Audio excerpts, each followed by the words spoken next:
bet this is what your mother made you after school on a rainy day. You can scream all you want. No one will hear you. Obviously, the basement is soundproof. Believe me, girls with bigger sets of lungs than yours have tried before. Can I tell you a secret? Nutmeg makes all the difference in the world. Of course, I had a mother, but I never knew her. She was about your age when she abandoned me. You grew up in an orphanage. In the system. They followed all the rules, especially the rules against affection or any unnecessary bodily contact, because touch would certainly spoil the child. This is good. But you're right. This is good.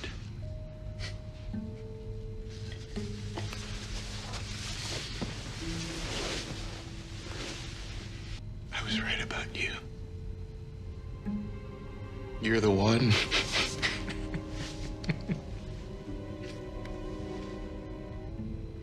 That's what led me to study psychiatry, to better understand my disorder.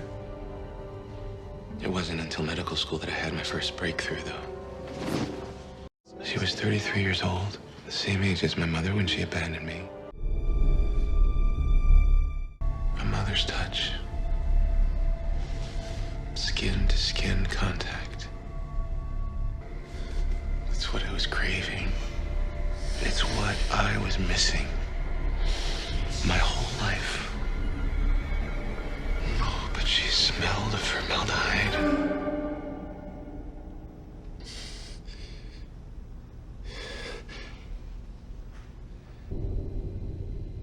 I tried. I really tried. But that cadaver did nothing to quiet my craving. I needed someone a little more lively, warm, living skin.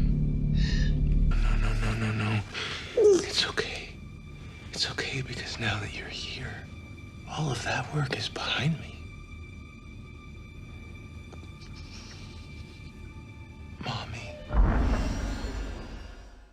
You didn't want to help me. You're full of shit, and you're a liar. No, stop. You stop calling me that. You're a phony, lying bastard! Stop! Stop calling me that!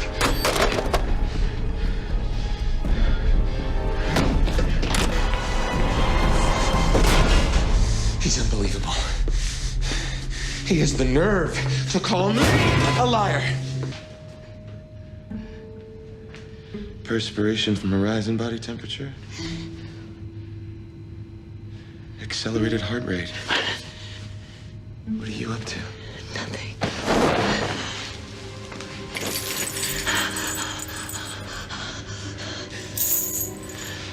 I knew it. You're all the same. Shut your dirty mouth. It's such a disappointment when people don't live up to expectations. Sometimes all you can do is end it. You'll try not to scream, but you will. They always do when I make the first incision. But then shock will take over. And you won't feel anything. I had such high hopes for you. From the moment I saw you, I thought that you were the first person who could understand. I do. No, you don't. A mother's love is unconditional. You never had that, did you? Everyone deserves that. Even you. Baby.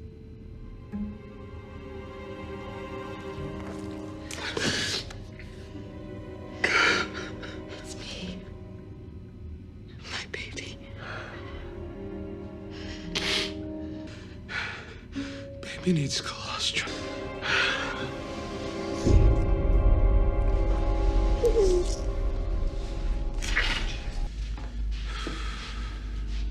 I think we need to have a little talk. talk, don't you?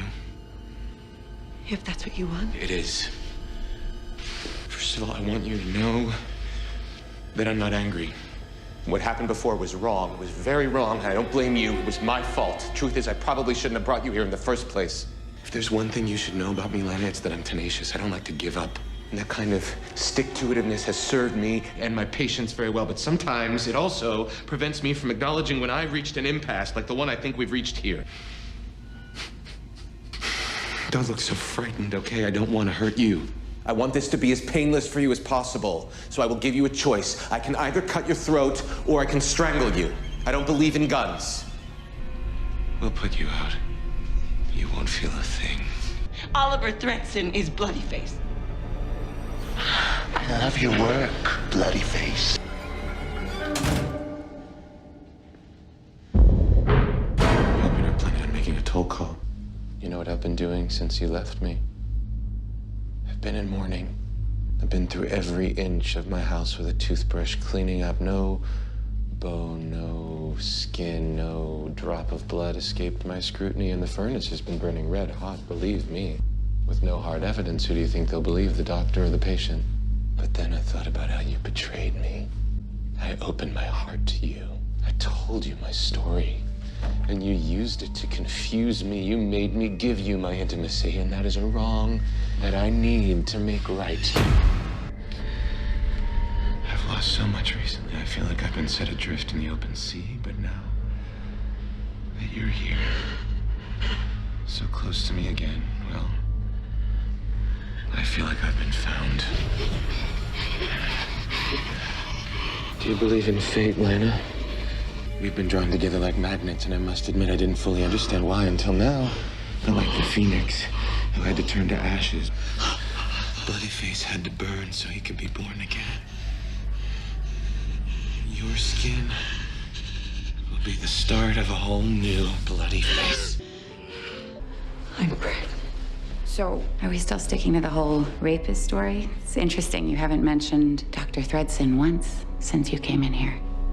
We starting to get sweet on him now that we're carrying his child? You'd like to kill me right now, Oliver, wouldn't you? This might change your mind. What is this? It's the ultimate cosmic joke. You got me pregnant. I'm gonna be a father. No, Oliver, you're not gonna be a father. No, Lana, please. Please don't give him away. I know what it's like to be raised in the system. Lana, no, please. This is a mercy killing, Oliver. No baby should have to grow up knowing Daddy is Bloodyface. He'll never have to know. Kit Walker is gonna take the fall for those crimes. I promise you it'll all work out. Lana, you know me, I can change. You owe me this. It's my child too, please. You're a sociopath. You can't be honest with anybody. I can be honest, I can. Please help me. Donna Burton. Why did you choose her? I saw her at the library a couple of nights. Her skin was fuzzy like a peach. And I wanted to feel it. And Allison Rydell?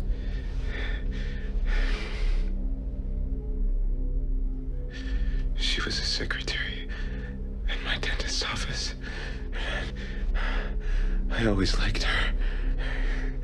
I put her to sleep first, but she kept talking to me. I was so confused. She never loved you.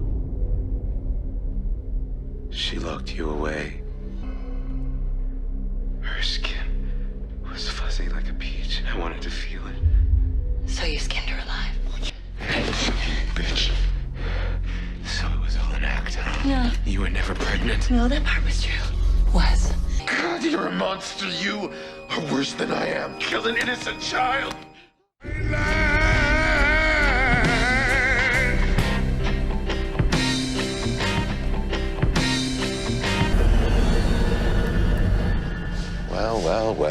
Well. Isn't this pleasant, the three of us sitting around like civilized people? It's a wise move. I was about to bash your face in.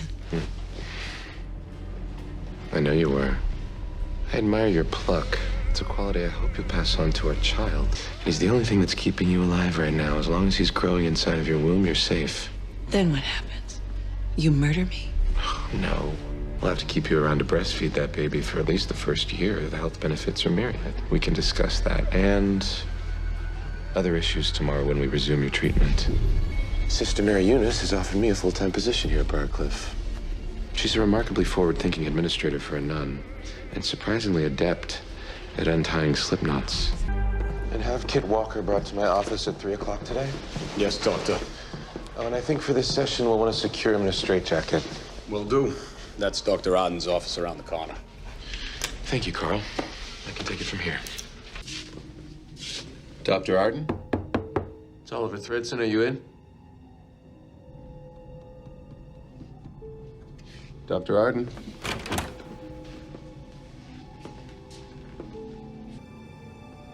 Now, where would you keep your sodium pentothal?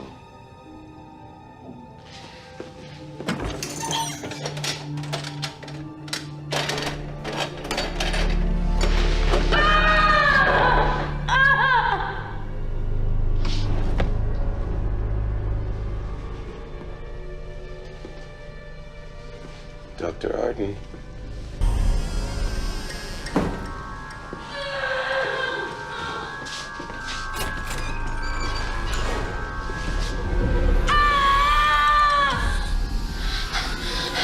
She's crowning. There's nothing you can do to me. Make me tell you where that tape's at. Oh, I'm well aware of that. I diagnosed you long ago, Kit. I know you'd rather die than give me what I want. But there's an impulse in you that runs even deeper than your martyr complex, and that's your savior complex. Particularly when it comes to women. And one would assume children. No. That's close enough. That's not possible.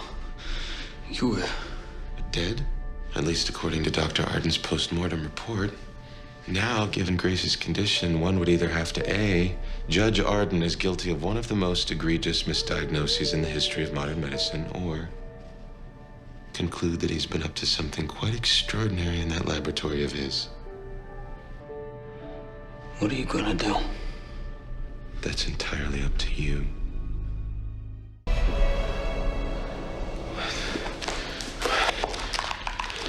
I don't want to ruin it for you, but Spot jumps. Where is the tape, you bitch? Oliver, is that any way to speak to the mother of your unborn child? I'm the only one who knows where it is now. Kit's not going to find out. What's your end game, Thredson? Just tell me now. Kit, you have a very limited understanding of me. If there's anything in this world that I hold sacred, it's a child's need for love and protection. You and I would both move heaven and earth for our children.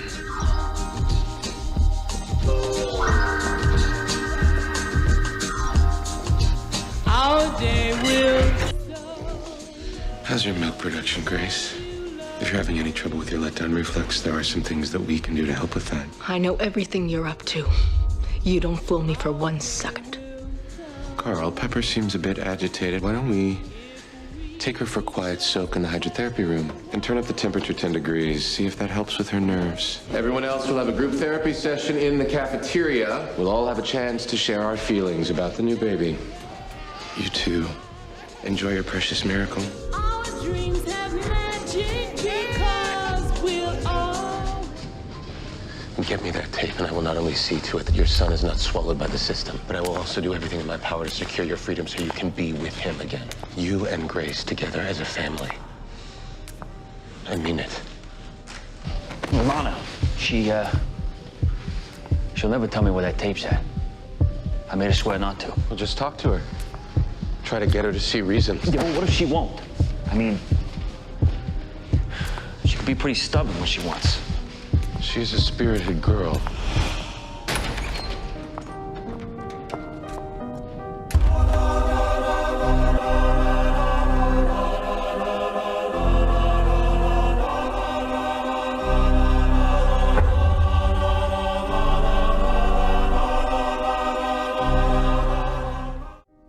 Good. You are here. Saves me me the trouble of having to look for you. Did you come here just to bring me the tape? The police have the tape. They're going to be here very soon. I knew this would happen one day. I wondered how I would feel. I thought I would go crazy, but I'm actually relieved. Living with secrets is not healthy. Making myself a drink. Care to join me? There is no alcohol where I'm going. I'm not gonna let you take away my last chance to have a martini.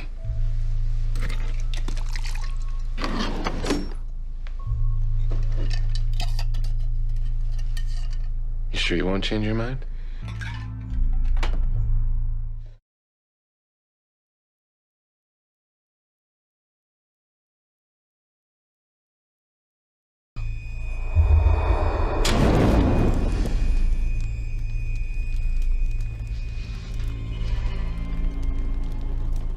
The story's pretty complicated. Are you sure you want to hear all the details? I want to know everything.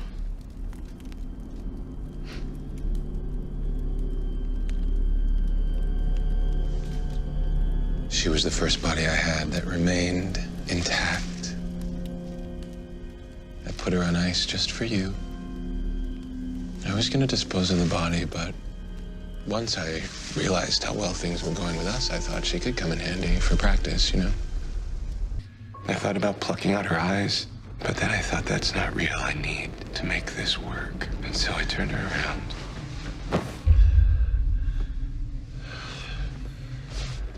And finally it happened. More than once. It was a triumph. Better than I ever thought possible. Lana, Wendy allowed us to create this life you have growing inside of you.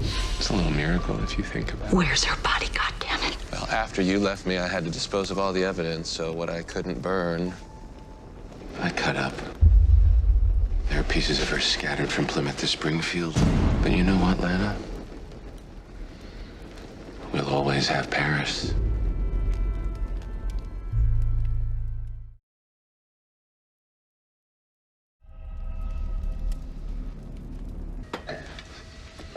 Now that you're out of Briarcliff, you'll never keep that baby, will you? Not a chance in hell. So I shouldn't expect a little Oliver to come visit every few months? I'm clearly insane. No, I'll be institutionalized. At the very worst, I'll live a long life in prison. Maybe I'll even start some therapy groups. God knows there are some disturbed individuals behind bars. As for you, I have no use for you anymore.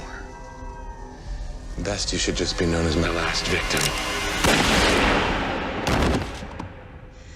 Prison's too good for you.